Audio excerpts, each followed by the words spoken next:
certain animals that they weren't supposed to touch and all. And so, just thinking back to that vision of these animals are good, and in other words, it was good for Jews and Gentiles to intermingle because we considered them unclean all the time, or the Jews have anyway.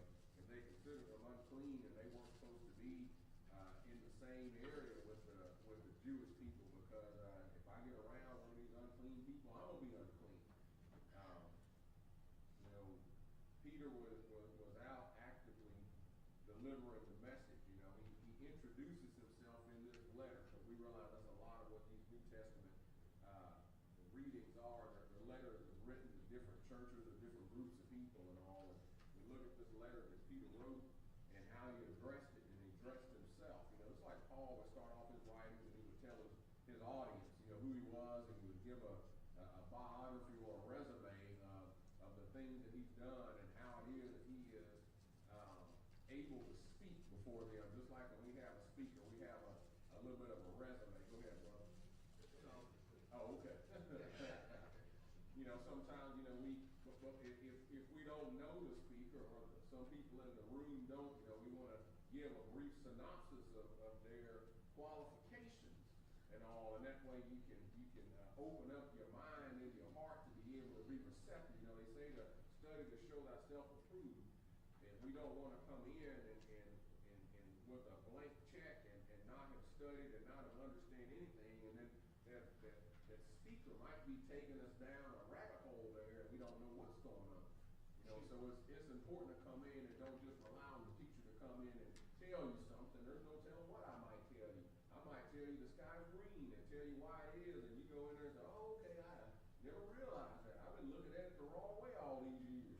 Sometimes they do it anyway. Yeah. Sometimes they do it anyway. But Peter's telling his audience and all, who he is. And he uses the term apostle. And, we brought that up in previous messages as we talked about, lessons and all, and the difference in a disciple and an apostle. Now, we should all be disciples. We are all here. We are all studying the word of Christ. We believe that. We are disciples of his word. But to be that apostle, he's been one that's been chosen now to go out and speak in Christ's absence and go and deliver this message and all. So there was only a select few that had been given that hey, I'm going to give you this task, and you are able to go do the things I was doing with the power I was doing it with, and you can call on the Holy Spirit to be able to heal folks just like I did. But brother Dixon, I was reading in definition, reading Hebrew and apostle, and it said messengers of God. They are messengers of God. So, aren't we messengers of God? Ain't that interesting you brought that up? So why if didn't we we try wanted to put that title on ourselves, but we don't do it. We just say. Why do we limit ourselves then and say only certain people can be apostles then? That's something, man. Because they questioned Paul too and said, well, you ain't know who told you was an apostle. And then Paul would have to give his resume every time. He said, well, when I was on the Damascus Road and I was doing this based on what I accumulated in all the years I put in, and I was a member of the Sanhedrin and I was doing these things, I qualified myself. And then I had this conversion, and the Spirit of God appointed me to be a messenger. But as Brother Wilbur just brought up, don't a lot of folks say that the Spirit of God moved on me to become a preacher, a teacher? I'm gonna leave it alone. But the Spirit of God also moved on us to be messengers of the Word then too, right? So we shouldn't all just be disciples, which is what we looked at in John in the last week and all, as he said, don't just be hearers of the Word, but we should also be doers. And we talked about how one might misconstrue him saying, well, it's your works that get you in. But he said, no, it's not about me saying that works are more important, but if you're truly a disciple of God, then you should also be an apostle. I want to say one more thing, and I'm going to let you continue. For 2 minutes, huh? Yeah, just one. Back in the Old Testament, Moses and God called all of them up to get some of the spirit that was on Moses to put on some of the other 70, and they all started prophesying. But some of them wasn't able to come, that they stayed in the camp. And a young man ran to Moses and said, Moses, some of them prophesied in the camp. And Moses said, it's okay, son. Would that we all prophesy. And would that we all be priests. And then later on, Peter says that. Yes, he does. It's interesting how there's a connection between the Old Testament and the New, and these people who are apostles or simply messengers of the word are just like those messengers who were prophets in the Old Testament that were there before Christ walked the earth. And so there's a similarity between these people and what they were called, whether they're called prophet, whether they're called apostle. You know, if we're out and we're speaking the message of God, then why does it matter what the title is? Whether you say I'm reverend, whether you say I'm doctor, whether you say I'm pastor so-and-so. But I'm simply delivering the message of God, regardless of whether I call you prophet, apostle, disciple, or whoever that may be. Now he's got something. So, as you said earlier, the Apostle Paul had those who were questioning his apostleship. And if you look at 2 Corinthians chapter 11 and 12, really beginning at 10, you see what the requirements are to be an apostle. So, I mean, you have a lot of people call themselves apostles, but I mean, if they raise the dead, you know, and there are other signs that Paul laid out there for that particular time. And then also, is their name on the New Jerusalem too?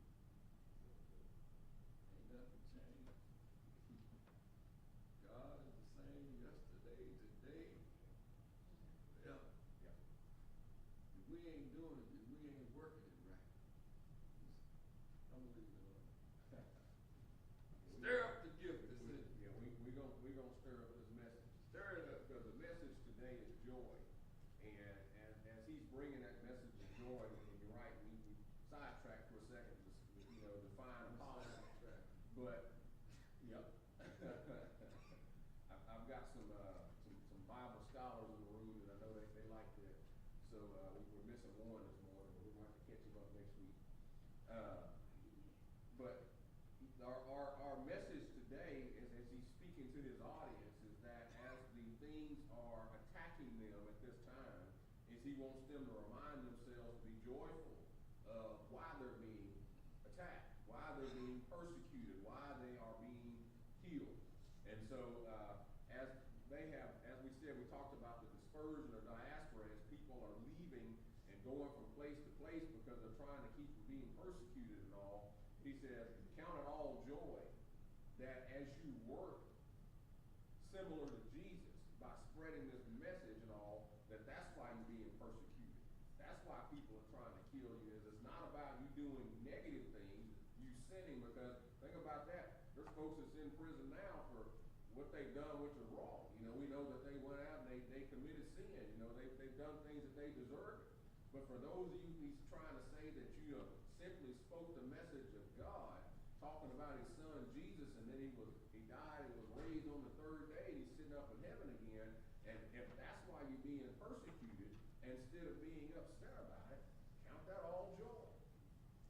Because if we're persecuted on earth, just like Christ was persecuted for spreading the message of God, then we should be rejoicing in the fact that we're doing what's right, and we've got something, a seat in heaven for us. They talked about Peter, being bold, and he was often rebuked, and so we think of the characteristics of him before the Spirit was cast on him and all, and when he was walking with Jesus, is he's a fisherman, and he's brought up, and he's the self-proclaimed leader of the group and all, and he was always speaking in and saying things, and a lot of times not necessarily listening and letting things come in, but he was always outspoken and wanting to step in first, and often had to be rebuked for it. But these characteristics he had was one of a leader. We think of people who are natural leaders even in 2025. They don't necessarily wait on everyone else to be doing it first, and then I'm going to step up and do it better. But they step out in front of the curve and say, hey, I see away from everyone else and I'm gonna do something here and I'm gonna speak up and say this. And sometimes folks look at you crazy because, man, what's he doing? But sometimes that's what the definition of a leader is. That's what was needed and what was going on in that time. And luckily Peter and Paul are great examples of people who stepped outside of the crucifixion, the persecution that was going on, and said, we're going to speak the truth regardless of what happens to us.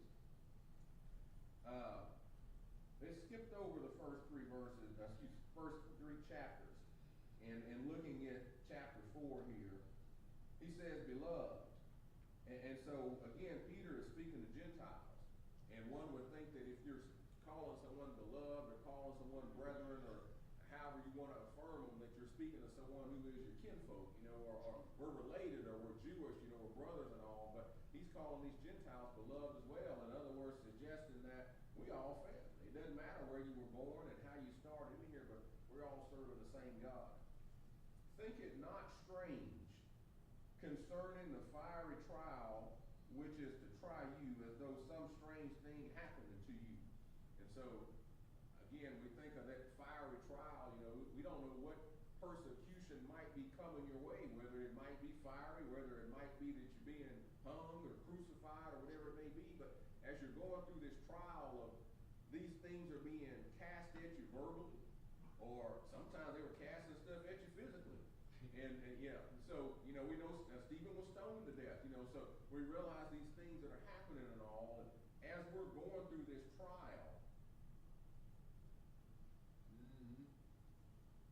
think of it strange as though some strange thing happened to you. He says, think it not strange. And so that is common that once we pick up our cross and say we're going to follow Jesus, that these things happen.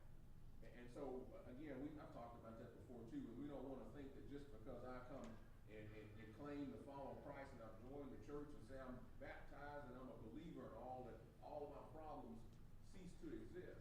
But instead, Satan's going to throw more at you now because you realize it's just how powerful you are.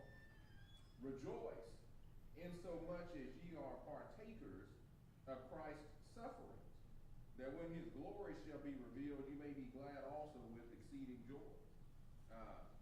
No one is going to suffer at the level that Christ did, but our suffering is akin to what Christ went through, is what he's suggesting is, as Christ was speaking this message and all the things that were being hurled at him, and if we too are receiving trials like that, Good. For doing the right thing, Yeah. count that as a blessing. Yeah. Amen. Still today as well, same thing as we're out here speaking the message to others. And, people as they claim they hate on us, or they post negative stuff about you, or they don't want to give you the promotion simply because you're out serving God and speaking about how good he is. Count it all joy. If ye be reproached, in other words, you're mocked. People actively will mock you out loud nowadays, without having a problem with it and all. And so if you're reproached for the name of Christ, happy are ye, for the Spirit of glory and of God resteth upon you. On their part, he is evil spoken of, but on your part, he is glorified.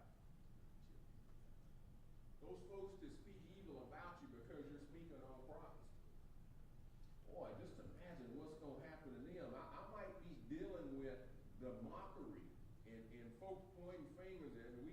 We think about, we all have went through that part of life, and thinking about even when you're teenagers, because it hits you the most at that point. It's an impressionable age, and everyone wants to be liked, and say, hey, I want to fit in, and you get mocked or whatever because you're not as tall as everyone else, or you're too dark, or your hair don't look the same, or I don't have the same type of clothes as everyone else, or I can't perform the way everyone else does on the football field or in class, and people mock you for it. And as we get older, we get over those things and say, hey, well, I don't get mocked for those things no more, but now I get mocked because I decide I'm not staying out till 2 o'clock in the morning on a Sunday and all to go party with everybody else in the club, because I want to, set a good example for my family and show up to church on Sunday and worship God. And you tell people that that's what I'm doing, and you invite them in, and folks mock you for it. Count it all joy that people mock you because you choose to devote time and energy and resources and believing that this is where I'm supposed to be and what I'm supposed to be doing in my station in life. All right. That's what Peter wants us to understand. But for those that are doing the mocking and telling you that, man, there ain't no power there. But that guy, Jesus, that guy you talk about, man, he didn't do nothing. He was simply so-and-so. Imagine what things are going to happen to them. But let none of you suffer as a murderer, or as a thief, or as an evildoer, or as a busybody in other men's matters. So if we are doing the work of Christ, and we're being mocked and scourged and reproached and everything for it, for doing that, and we know that what that is right, to continue doing that, but don't spend your time getting mocked and scourged and rebuked and put in prison for doing things that you know are wrong. Yet if any man suffer as a Christian, let him not be ashamed, but let him glorify God on this behalf. How many opportunities have we had, especially when you first join, and you're sharing with folks, and someone snickers, or someone, makes a comment, and then we decide not to continue going with that story. You have a conversion moment that you want to share, or why it is that I didn't do a certain thing, that everyone else is doing this, and well, God told me that this was wrong, and I needed to go do this thing instead. And folks look at you weird, and then you quit telling. So we should want to continue to share those experiences and stories, about what God has done for us and what it kept me from. And imagine just what kind of power and all that is sending and all that. In the moment, it might not be. You're thinking, man, they shunned me because I wanted to share. But think of the things that continue to happen, and you move forward in the peace that people see you live about and the joy that you have, regardless of the circumstances. And so, as these people were going through this stuff, can you imagine that they're still smiling in all of this and all? And they said, man, how do you break that guy? I've done this to him, and we beat him, and we starved him, and we done all these things to him, and he's still claiming to follow this same God, and his story hadn't changed. And not only is that, but he's still joyful and peaceful about it. How do they carry on doing that? It's because they know that when these things happen to you on earth, for spreading the good message of God, hey, I got something better down the line that's coming for me. Amen. For the time has come that judgment must begin at the house of God. Huh? Yeah, in here. So, people who are believers, sometimes they say, well, judgment's going to start with them unbelievers, right? Or that person that's committed less sin than me, so it's going to skip over me. I'm going to be last. I get to sit on the back row when Jesus comes back and he starts getting all these folks. He's going to go get all those folks first and take care of them, and I'm good. But in the churches as well, with believers and all, and we also still have to answer.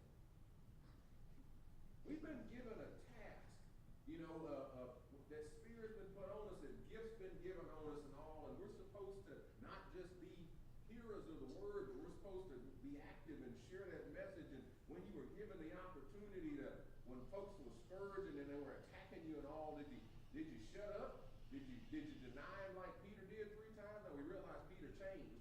Peter was told by Christ he was going to do that. But again, look at what power now he's preaching the word of.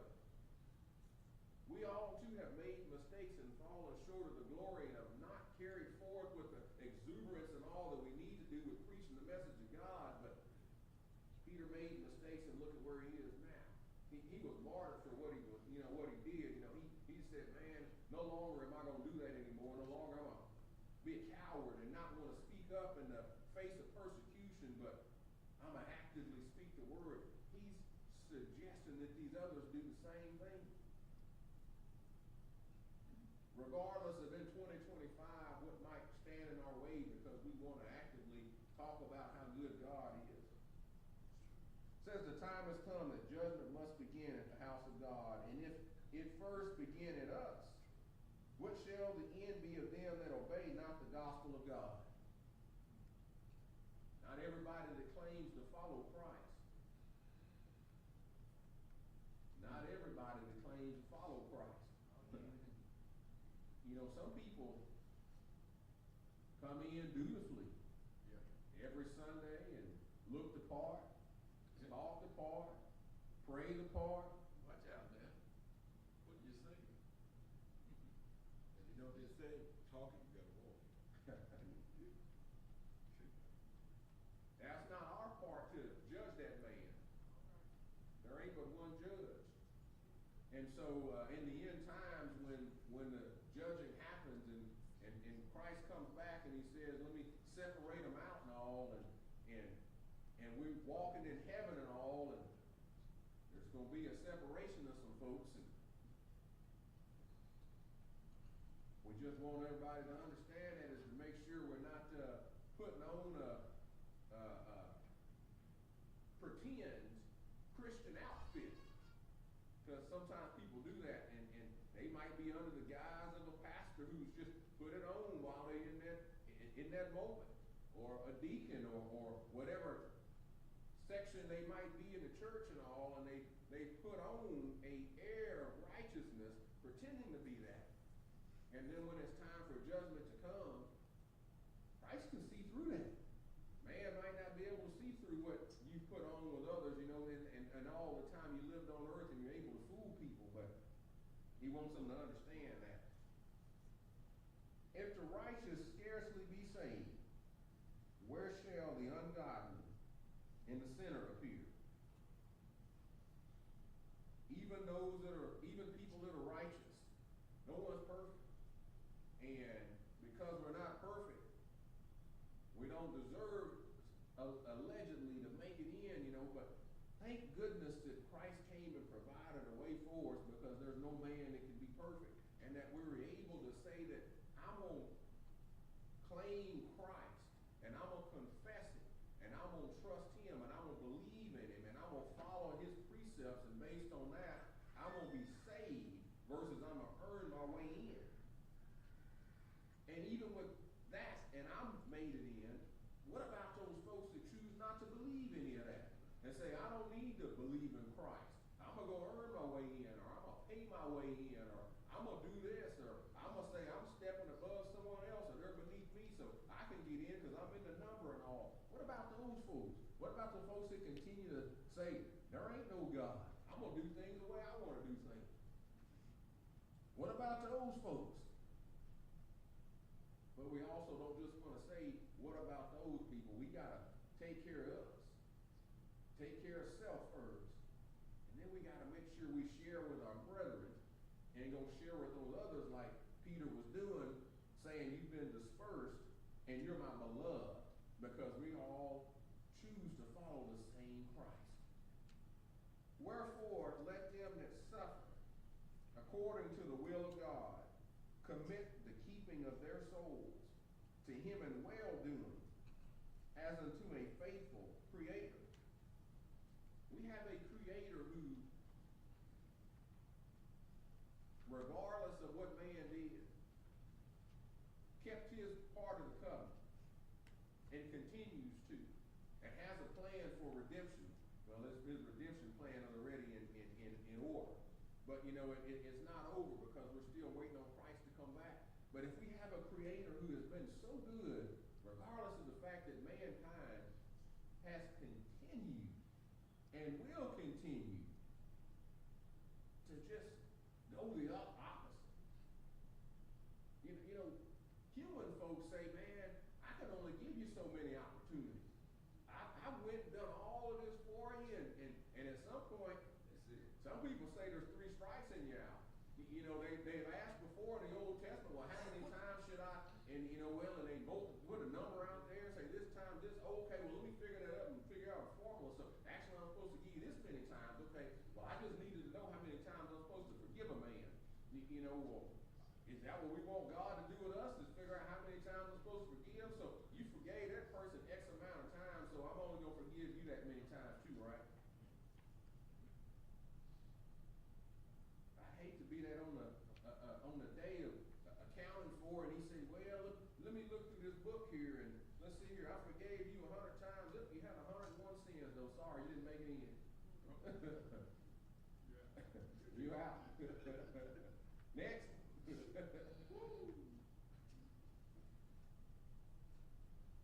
But what he says is, we have a faithful creator. That faithful creator has provided a way for us when mankind screwed up. When he put Adam in charge and says, I'm giving you the keys to the kingdom and all, and I need you to do this here. And he screwed up and sin was introduced and death was introduced. That he says, well, guess what? I'm going to create another way for you. All you got to do is trust in my second son and go follow him and do these things here and come on in and have joy while you're doing it, regardless of all the things that happen to you. Continue to have joy with the fact that I provided redemption for you, regardless of the fact that the first Adam screwed up. That's all you got to do. And he says, wherefore let them suffer according to the will of God. Commit the keeping of their souls to him in well-doing, regardless of all these things that's happening on earth to us. Regardless of whether the fact that Peter was crucified upside down. Regardless of the fact that people were being beheaded and all because they chose to say that I'm going to acknowledge him regardless of what you're going to do to me. Greater is your reward in heaven for doing that thing. Have joy in the fact that I know that in the end times, when Christ comes back, redemption is going to be mine. Joy. Amen.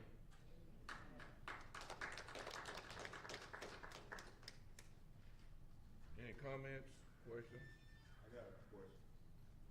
Hey, when you talking about what like you telling your story and you been agreeing it, like I said, a teacher or reverend and the around people want to agreeing at you. What you call that? The faith in Christ or which level they going? No, you don't What worry you about call? some people, dog. Brother Leroy. What he was saying was, when you people are laughing at you because you're doing the works of God and doing the will of God, that means you're on the right track. When they ridiculing you for doing right, you going the right way. That's exactly the explanation, yes. That's what Peter wanted them to understand is when you're doing the work of Christ, that people are going to start doing that. Don't think it's going to let up because you're doing right. It's going to hit you more. And instead of trying to constantly defend yourself, you need to be joyful in the fact that they don't understand. And boy, I must be doing something right with God. Keep a smile on your face and keep praying.